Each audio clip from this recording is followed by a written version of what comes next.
மாவட்டம் கோவில்பட்டி அருகே வீட்டின் பூட்டை உடைத்து வெள்ளி விளக்குகள் திருடப்பட்டது குறித்து விசாரணை நடக்கிறது. நாலட்டின் புதூரைச் சேர்ந்த முனியசாமி வெளிநாட்டில் வேலை பார்த்து வருகிறார். அவரது மனைவி சுஹாசினி 2 குழந்தைகளுடன் கடந்த 10 நாட்களுக்கு முன்பு வெளிநாடு சென்றிருந்த நிலையில் வீட்டின் கதவு உடைக்கப்பட்டிருப்பதைக் கண்டு அக்கம் பக்கத்தினர் காவல்துறைக்கு தகவல் தெரிவித்தனர்.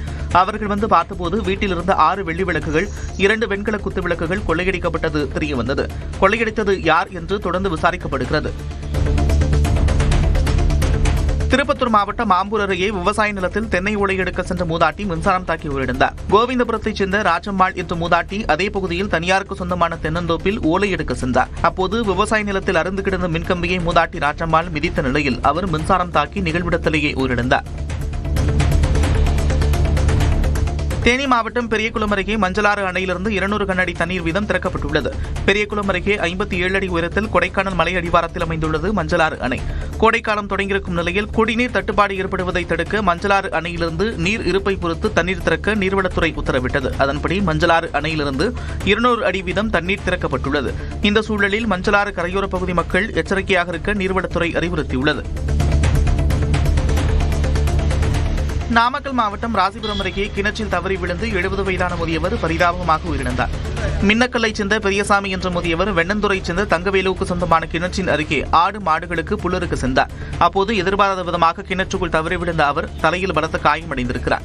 தீயணைப்பு வீரர்கள் வந்து மீட்டபோது தங்கவேல் உயிரிழந்தது தெரியவந்தது. திண்டுக்கல் பாறைக்குளத்தில் வெயில் காரணமாக காட்டுத்தீ ஏற்பட்டு விண்ணை முட்டும் அளவிற்கு புகை பரவியது. காய்ந்த கோரைப்புல் சருகுகளில் தீப்பற்றி இந்த விபத்து ஏற்பட்டதாக கூறப்படுகிறது. தீயணைப்புத் துறையினர் துரிதமாக செயல்பட்டு தீயை கட்டுக்குள் கொண்டு வந்ததால் பெரும் சேதம் தவிர்க்கப்பட்டது.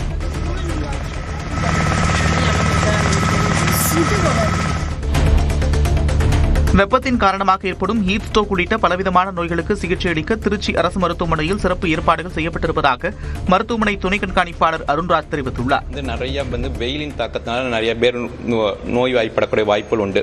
ஸோ அவர்களுக்காக நம்ம ஆஸ்பத்திரியில் பிரத்யேகமாக ஒரு 8 பெட் உள்ள ஒரு வார்டும் ஹீட் ஸ்ட்ரோக் வார்டு அப்படின்னும், அதே மாதிரி ஒரு 4 ஐசியூ தீவிர சிகிச்சை வார்டு பெட்டும் உள்ள 4 பெட்டும் உள்ள ரெட் ஜோன்கிற நுழையிற இடத்துலயே அவங்கள உடனே எடுத்து இது பண்ற காப்பாத்துறதுக்காக ரெட் ஜோன்ல 2 வார்டு ஆல்மோஸ்ட் ஒரு 12 பெட் உள்ள வார்டு நம்ம கிரியேட் பண்ணியிருக்கோம்.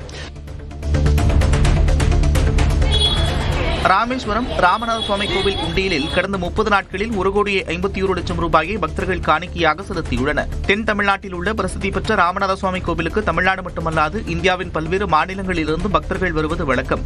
அந்த வகையில் பக்தர்கள் கடந்த 30 நாட்களில் செலுத்திய காணிக்கை கோவில் மண்டபத்தில் வைத்து எண்ணப்பட்டது.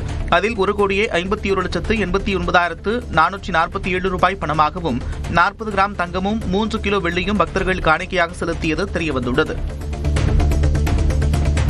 தஞ்சை மாவட்டம் கும்பகோணம் அருகே ஜிம் உரிமையாளர் கார் மீது நாட்டு வெடிகுண்டு வீசப்பட்ட சம்பவத்தால் பரபரப்பு ஏற்பட்டது. சாக்கோட்டை பகுதியில் தனியார் பள்ளி நிர்வாகி மற்றும் ஜிம் உரிமையாளராக இருப்பவர் பத்மகுமரேசன். நள்ளிரவு இவரது பள்ளிக்கூடத்தில் நிறுத்தப்பட்டிருந்த காரில் மர்ம நபர்கள் நாட்டு வெடிகுண்டுகளை வீசிவிட்டு சென்றதாக கூறப்படுகிறது. மோப்பனாய் வரவழைக்கப்பட்டு ஆய்வு மேற்கொள்ளப்பட்ட நிலையில் விசாரணை தொடர்கிறது. நீலகிரி மாவட்டம் உதகை மற்றும் அதன் சுற்றுவட்டார பகுதிகளில் அரை மணி நேரத்திற்கும் மேலாக மழை பெய்ததால் வெப்பம் தணிந்து குளிர்ச்சியான சூழல் நிலவியது. உதகையில் காலை முதல் வானம் மேகமூட்டத்துடன் காணப்பட்ட நிலையில் ரேசிங் கிராஸ் தாவரவியல் பூங்கா, ஏடிசி மத்திய பேருந்து நிலையம், லவுடேல் உள்ளிட்ட பல்வேறு பகுதிகளிலும், நஞ்சநாடு, இத்தலாறு, எம் பாலாடா, முத்தோரை உள்ளிட்ட கிராம பகுதிகளிலும் அரை மணி நேரத்திற்கும் மேலாக மழை பெய்தது. காரைக்கால் பத்ரகாளியம்மன் ஆலய குடமுழுக்கு விழா வெகு விமர்சையாக நடைபெற்றது. பக்தர்கள் ஓம் சக்தி பராசக்தி என்று முழக்கங்கள் எழுப்பி வழிபட்டனர். தொடர்ந்து மகாதீபாராதனை நடைபெற்றது.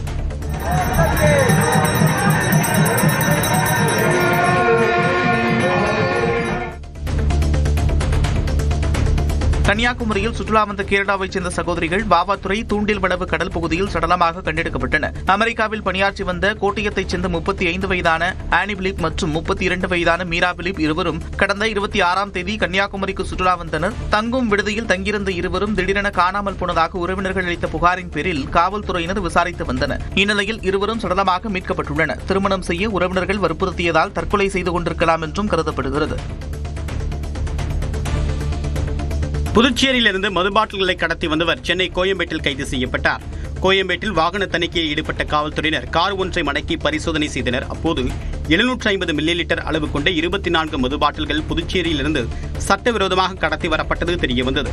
இது தொடர்பாக ஒருவர் கைது செய்யப்பட்ட நிலையில் அவருடைய கூட்டாளிகள் தேடப்பட்டு வருகின்றனர்.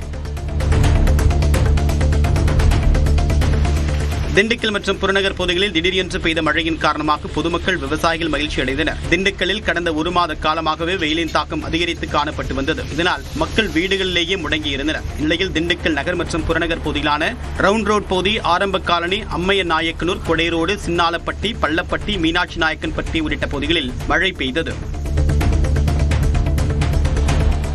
உத்தரப்பிரதேச மாநிலம் பிரயாக்ராஜில் சூறாவளி காற்றில் சிக்கிய கால்நடையை மீட்கச் சென்ற பெண் நல்வாய்ப்பாக உயிர் தப்பிய காணொலி வெளியாகியுள்ளது. சுழன்றடித்த சூறாவளி காற்றில் ராட்சத மரம் வேரோடு சாய்ந்த நிலையில் அதன் அடியில் கட்டப்பட்டிருந்த எருமையை மீட்க சென்ற பெண் பெரும் விபத்தில் இருந்து தப்பினார்.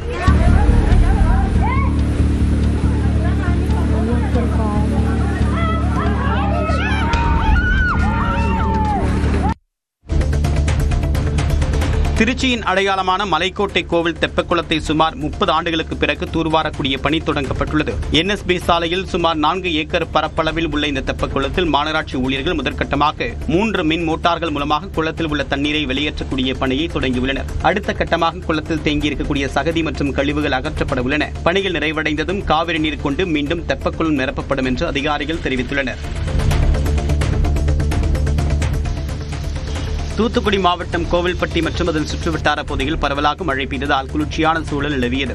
கோவில்பட்டியில் காலை முதல் மதியம் வரை வெயிலின் தாக்கம் அதிகமாக இருந்த நிலையில் மாலை நேரத்தில் கோவில்பட்டி நகர் மற்றும் சுற்றுவட்டார பகுதியில் பரவலாக மழை பெய்தது. கழுகுமலை, இனாமணியாச்சி, திட்டங்குளம், மூப்பன்பட்டி, நாலாட்டின்புதூர், பாண்டவர் மங்கலம் உள்ளிட்ட பகுதிகளில் பெய்த மழையால் வெப்பத்தின் தாக்கம் தணிந்தது. திருச்சி மாவட்டம் துவரங்குறிச்சி அருகே லாரி ஓட்டுநரிடம் கத்தியை காட்டி மிரட்டி பணம், மொபைல் கொள்ளையடிக்கப்பட்ட சம்பவம் அதிர்ச்சியை ஏற்படுத்தியுள்ளது. ராதாகிருஷ்ணன் என்பவர் லாரியில் சர்க்கரை மூட்டைகளை ஏற்றிக்கொண்டு சென்று கொண்டிருந்த போது துவரங்குறிச்சி அருகே லாரியை நிறுத்திவிட்டு உறங்கியுள்ளார். அப்போது மர்ம நபர்கள் அவரிடம் கத்தியை காட்டி மிரட்டி பணம் மற்றும் செல்போனை பறித்து சென்ற நிலையில் விசாரணை நடைபெறுகிறது.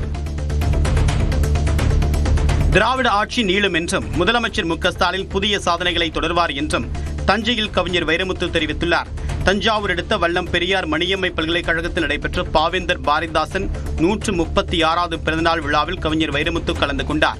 இந்த நிகழ்ச்சிக்கு பிறகு செய்தியாளர்கள் சந்தித்தவர் தமிழ்நாட்டு தாய்மார்கள் தங்கள் நன்றியை காண்பிப்பார்கள் என்ற நம்பிக்கை தனக்கு இருப்பதாக கூறினார். திராவிட ஆட்சி நீளும், நீண்டால் அவர் விட்ட இடத்திலிருந்து தொட்ட இடத்திலிருந்து புதிய சாதனைகளை தொடருவார். எனக்கு ஒரு நம்பிக்கை, தமிழ்நாட்டு தாய்மார்கள் தங்கள் நன்றியை காண்பிப்பார்கள் என்ற நம்பிக்கை எனக்கு இருக்கிறது. நெல்லை மாவட்ட முக்கூடல் அருகே ராட்சத இரும்பு குழாயிலிருந்து குடிநீர் வெளியேறி ஆறு போல் ஓடி வீணானது. அந்த வழியாக சென்ற வாகன ஓட்டிகள் தண்ணீரை கண்டதும் வெயிலுக்கு இதமாக உற்சாக குளியல் போட்டனர். ரெங்கசமுத்திரம் பகுதியில் குழாயில் ஏற்பட்ட உடைப்பை சரி செய்வதற்காகவே இந்த தண்ணீர் திறந்துவிடப்பட்டதாக அதிகாரிகள் தரப்பில் தெரிவிக்கப்பட்டது.